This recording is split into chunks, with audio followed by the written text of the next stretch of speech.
Loads of the same eventually has no impact. You want to be thinking with contrast. I think it's comparable to somebody comes in the room and shouts at you, gets your attention. If they just keep shouting at you, you're going to switch off. Okay, so songwriting, contrast, connecting with your audience as deeply as possible so you can have the career that you deserve and fulfill yourself creatively. Now, if I'm writing a song and I'm playing it to someone, or I see them listening, or I'm listening to it back myself and I'm thinking, something's not connecting. Why isn't it getting that emotional response that I want? There's often two things that are happening. One is the rhythm in terms of like the placement of where each section starts, and the other is the melody. This video is going to be all about the rhythm and the placement of the first words, etc. in your sections. Sections of songs, classically described. You might have an intro, a verse, a pre-chorus, a chorus, and a bridge. Today we're going to be focusing on the interaction between a verse, a pre-chorus, and a chorus. Why one way might not be connecting as much as you want, why another one might connect with you more. So let's dive in. First, I'm going to play the song with the melody as we have it now, but I'm going to show you how it might change. Give me help so I don't go and lose myself. How do I keep control of my own mind? Try to use it like a vest, but I can't seem to grip any thought. I need some time. So hello, are you still there? Don't live a life alone, don't live a lonely life. Don't live a life alone, don't live a lonely life.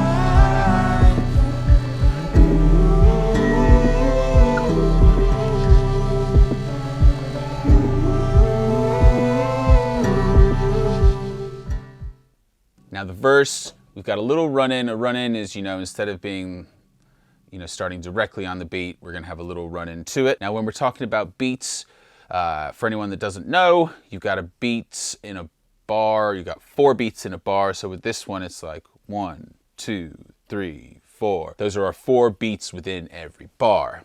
Now, if we go one division lower than that to break it up, we can have 1 and 2 and 3 and 4. The and is often called the offbeat. And then one more than that is 1E and a 2E and a 3E and a 4E, 1E and a. So if you hear me say like the one and, I'm referring to like something going and, one and. The one beat is your strongest beat. If you want something to have impact, your one beat is the strongest beat. If that one beat is so strong, and a lot of the time if you want your chorus to have a lot of impact, I try and save that one beat if I can. It has like a power to it.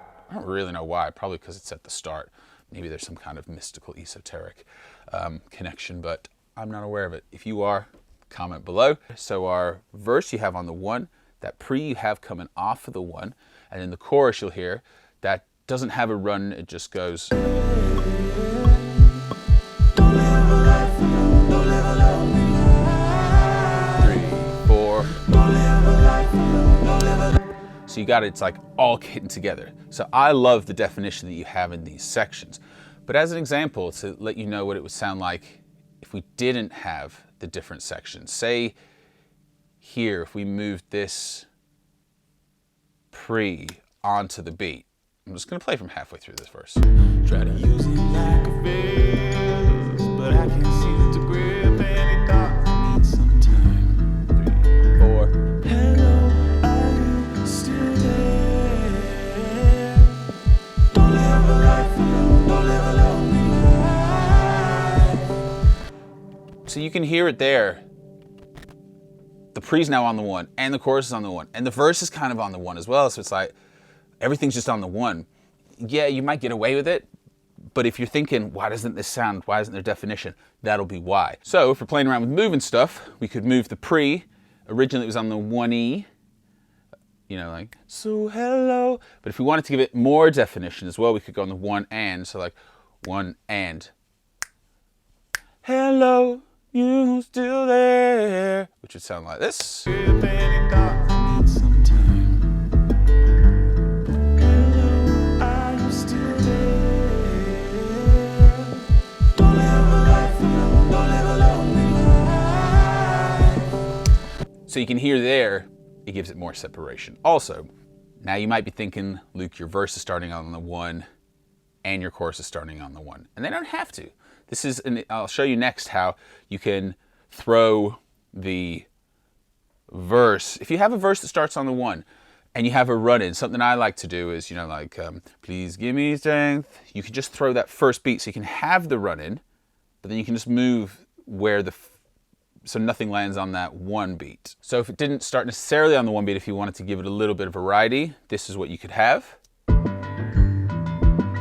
Please help, 'cause I don't want to lose myself. I need control of my own mind. So you can hear there as well. I've just changed it slightly. You will have noticed I changed some of the lyrics. There's a few that you would need to tweak around just to get the same kind of context. We're not talking about lyrics in this video necessarily, but you can't always just cram it all in and just throw it, because you will change the rhythm.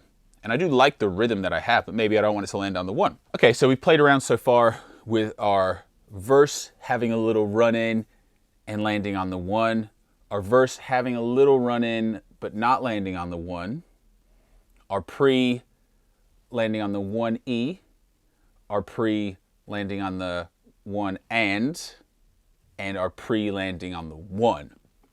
The chorus has been hitting on the 1 the whole time, which I think works really well. If I was going to play around with anything in this chorus to give it some more variety, it would be this second half around this section that I think we could add some more spice to. Everything's landing on the 1 so far, which is cool for the chorus because it'll all have the impact that a chorus often wants, but why not play around with it? We'll just go from the second half here. Don't live a life alone, don't live a lonely life.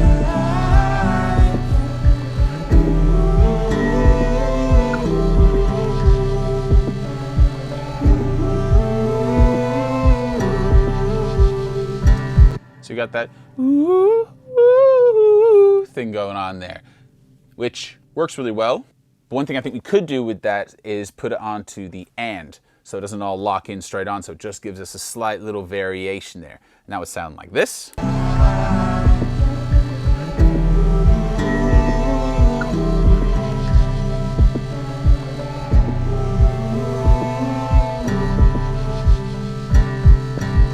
So you hear it goes 1, ooh, ooh, ooh. So I like that. I think it works really well. You want to be thinking with contrast.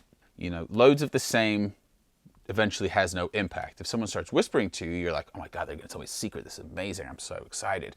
They keep whispering at you. It's just going to be annoying by the end of it, and you're not going to care what they're saying. So if everything starts on the same beat, and that's not even on the 1, stuff could all start on the 2, or stuff could all start on the 1 and. But eventually it's just like no definition, no contrast, no, shade and light going on at all, which is often a reason why people aren't connecting with your music.